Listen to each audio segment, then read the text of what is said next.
स्वाध्याय प्रणेते पूजनीय पांडुरंग शास्त्री आठवले यांच्या जीवनावरील सत्याधिष्ठित कादंबरी देह झाला चंदनाचा. लेखक राजेंद्र खेर. वाचक स्वर राहुल सराफ. भाग 5.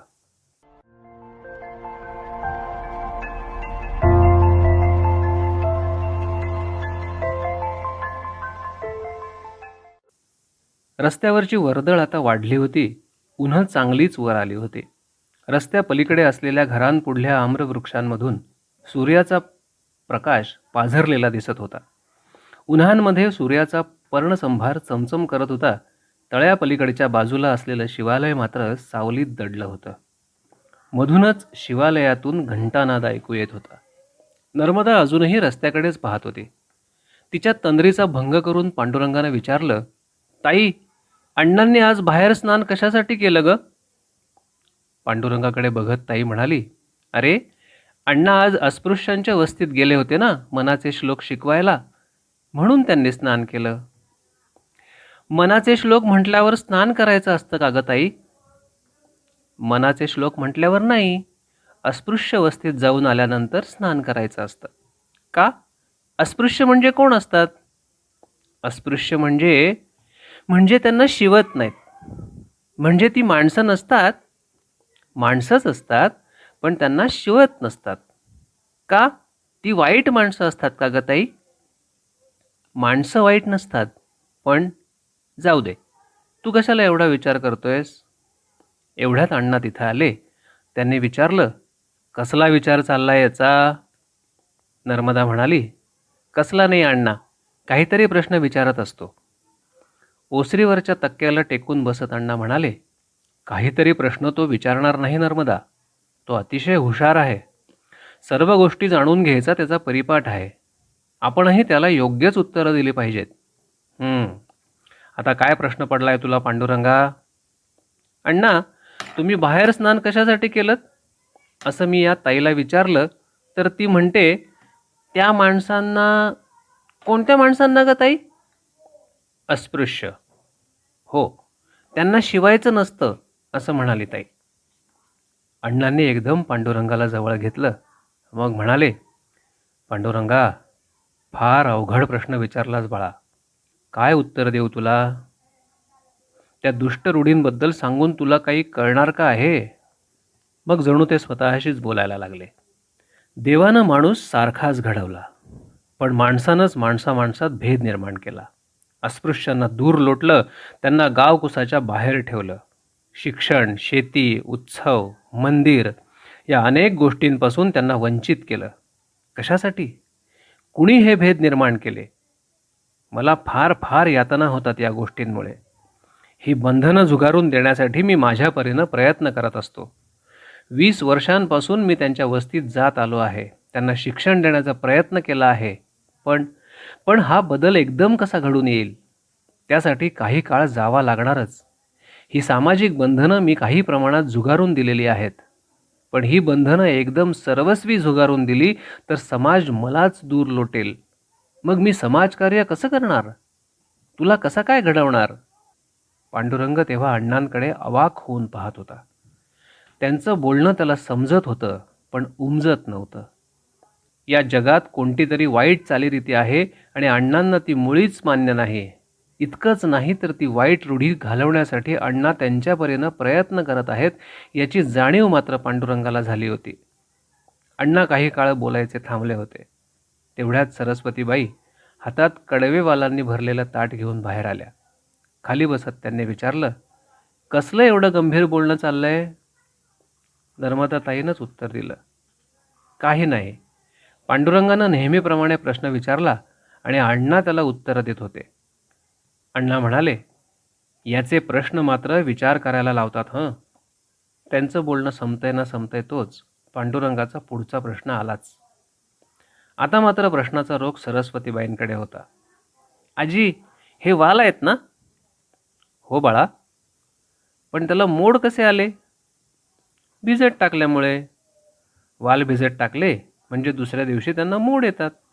भिजत टाकल्यानंतर मोड येतात ही गोष्ट पांडुरंगाच्या मनात ठसली होती. कदाचित त्यानं पुढचा प्रश्न विचारला असता, पण तेवढ्यात अण्णा जागचे उठले होते. उठताना ते म्हणत होते, चला थोडा वेळ मागावर काम करतो. सरस्वतीबाई म्हणाल्या, 10 वर्ष माग चालवणं चाललंय. आता थोडा विसावा घेतला तर नाही का चालणार? शिवाय आज सुट्टीचा दिवस, म्हणून म्हणते विश्रांती घ्यावी. अण्णा म्हणाले, अगं विसावा घेऊन कसं चालेल? तिकडे गांधीजी केवढं कार्य करत आहेत. त्यांच्या कार्याला आपण थोडाफार हातभार लावायला नको का? परदेशी कपडा वापरू नका असं मी ठिकठिकाणी जाऊन सांगत असतो ना. मग आपले कपडे आपण तयार करायला नकोत का? खरं म्हणजे अण्णा पूर्वी टिळकवादी होते. सारं कोकण, विशेषतः कोकणातले चित्पावन ब्राह्मण पहिल्यापासूनच टिळकवादी होते. 1920 साली टिळकांचं निधन झालं. जहाल टिळक युग लौकिकदृष्ट्या संपलं. पुढे गांधीजींचा उदय झाला, तरी पण कोकणातले लोक पूर्वीप्रमाणेच टिळकवादी राहिले होते. अण्णांनी मात्र तेव्हा गांधीवाद स्वीकारला होता. कालानुरूप स्वतःमध्ये बदल घडवून आणण्याचा त्यांचा स्वभाव होता. एकच एक तत्वाला चिकटून राहणं त्यांना मान्य नव्हतं. जहालांकडून मवाळांकडे येण्यामागेही त्यांची काही तत्त्व होती. अण्णा तसे तत्वनिष्ठ होते, पण कर्मकांडी मुळीच नव्हते. ब्राह्मणाला आवश्यक तेवढंच कर्म ते करत असत. तसे ते पुरोगामी विचारसरणीचे होते.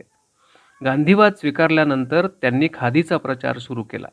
खादीच्या प्रचारापूर्वीच म्हणजे 1914 सालापासूनच त्यांच्याकडे हातमाग आला होता. गांधीजींच्या उदयानंतर हा हातमाग घराच्या पुढच्या अंगणात आला. लक्ष्मणराव स्वतः सूत कातून त्यावर कापड विणायचे. पांडुरंग 2-2.5 वर्षांचा असल्यापासून अण्णांनी स्वतः कापड विणून त्याच्या अंगावर खादीचे कपडे चढवले होते. या खादीला कधी सोडू नकोस बरं, असं त्यांनी तेव्हा पांडुरंगाला सांगितलं होतं. अण्णांनी दिलेला हा खादीचा वसा पांडुरंग पुढे आयुष्यभर जोपासणार होता. मागाच्या दिशेला जाता जाता ते पुढे म्हणाले, या पांडुरंगासाठी नवा सदरा तयार करतो आहे. एकदम झकास होणार आहे. सरस्वतीबाई म्हणाल्या, किती कष्ट घ्यायचे? आज सकाळीच बाहेर जाणं झालंय, म्हणून म्हणते आता विश्रांती घ्यावी. अण्णा म्हणाले, अगं अलीकडे जातो का मी अस्पृश्य वस्तीत? आज खूप दिवसांनी गेलोय शिकवायला. 10 वर्षांपूर्वी नियमित जात होतो. आता कुठे एवढं जाणं होतंय? पण आज दुपारी भुवनेश्वरला जायचं म्हणताय ना? हो तर, खूप दिवसात पांडुरंगाला तिकडं नेलेलं नाही.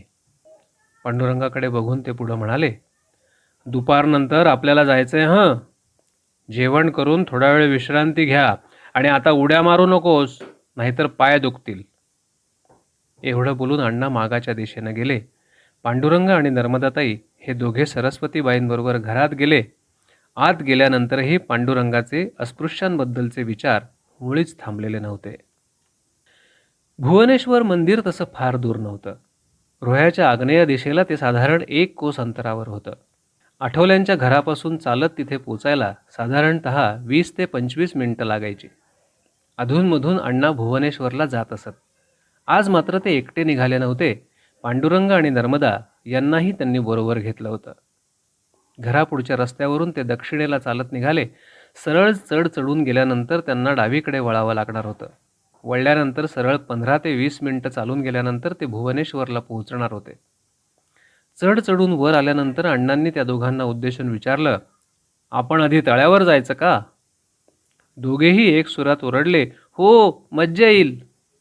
मग मेहेंदळे हायस्कूलवरून डावीकडे न वळता ते तिघे शाळेच्या पटांगणाच्या मागच्या बाजूला असलेल्या तळ्याच्या दिशेने निघाले. सूर्य ऐव्हाना पश्चिमेकडे झुकला होता. डाव्या हाताच्या कौलारू घरांवर सूर्याची सोनेरी किरणं पहुडली होती, तर उजव्या हाताच्या घरांची कौलारू छप्रं काळवंडलेली दिसत होती. घरांपुढच्या वृक्षांच्या सावल्या रस्त्यावर उतरल्या होत्या. त्यामधून झिरपलेली सुवर्ण किरणं रस्त्यांवर पसरलेली होती. त्या छायाप्रकाशाच्या मार्गावरून वाट काढत ते तिघे शाळेमागच्या तळ्याकाठी येऊन पोहोचले. डोंगराच्या कुशीत ते तळं विसावलेलं होतं. डोंगराच्या पार्श्वभूमीवर ते उठून दिसत होतं. सूर्याची सुवर्ण किरणं जलाशयावर पडल्यामुळे पाणी चमचमत होतं. वाऱ्याची झुळूक आली की ती चमचम नर्तन करीत असल्याचा भास होत होता. तळ्याच्या बाजूला काही पाकोळ्या उडताना दिसत होत्या. खंड्या, बगळे यांच्यासारखे पक्षी पाण्यातलं माशाचं भक्ष्य टिपण्यासाठी वृक्षांवर दबा धरून बसले होते. त्या सायंकालीन पवित्र शांततेत ते निसर्गदृश्य बघून ते तिघेही कमी अधिक प्रमाणात हरकून गेले होते. पांडुरंग तर त्या निसर्गदृश्याशी एकरूप होऊन गेला होता.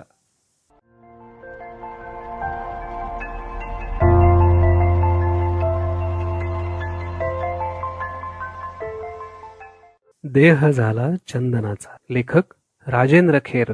वाचक स्वर राहुल सराफ.